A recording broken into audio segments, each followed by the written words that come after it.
Bonjour à tous. En quoi la punition est-elle néfaste pour l'enfant? L'enfant qui est soumis à la punition, dans son cerveau vont s'activer les centres d'alerte. De ces centres d'alerte vont être sécrétées les hormones de stress. Les hormones de stress, quand on y est soumis ou quand on est face à un danger imminent, on a trois solutions: attaquer, fuir ou s'inhiber. L'enfant, lui, de par sa proportion et vulnérabilité et intelligemment, va choisir l'inhibition. Il est sous l'effet de la peur, donc il n'a pas tellement d'autres choix, et sous l'effet de l'impuissance physique.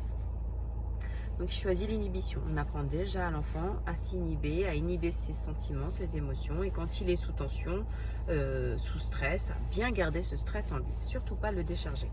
Mais il devra le décharger tôt ou tard, peu importe la manière, en frappant un copain, en criant sur le frère, en ayant une grosse crise émotionnelle, en réitérant la cause de la punition.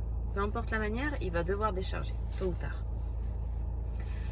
L'enfant, sous l'effet des hormones de stress, va inhiber complètement ses capacités d'apprentissage et de mémorisation. Ça, c'est physiologique, c'est démontré par les neurosciences. À partir du moment où vous êtes sous l'effet des hormones de stress, il y a incapacité d'apprentissage et de mémorisation. Donc à ce moment-là, l'enfant n'a absolument pas retenu la leçon qu'on veut transmettre au travers de la punition. À l'instant T, il est seulement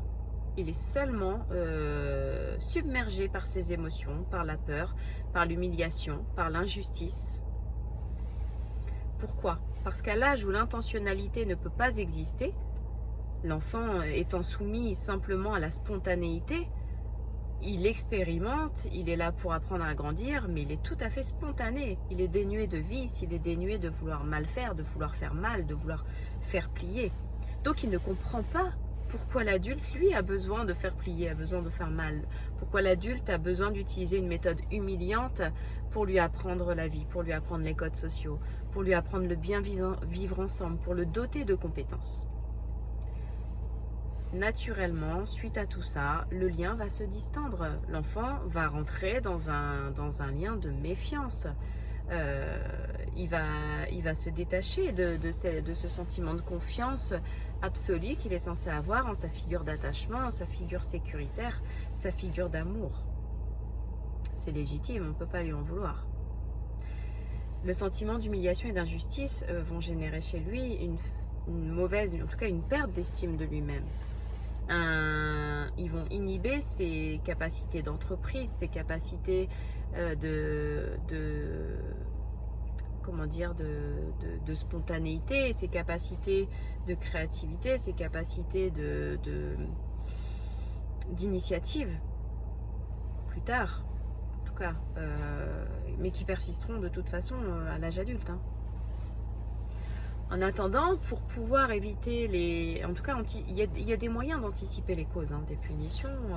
Ça, je vous en parle longuement pendant l'atelier, et je vous parle aussi du moyen utilisé à la place de la punition pour justement doter l'enfant d'une compétence, pour apprendre à l'enfant à grandir, pour lui apprendre le bien vivre ensemble, le respect d'autrui, sans passer par la punition.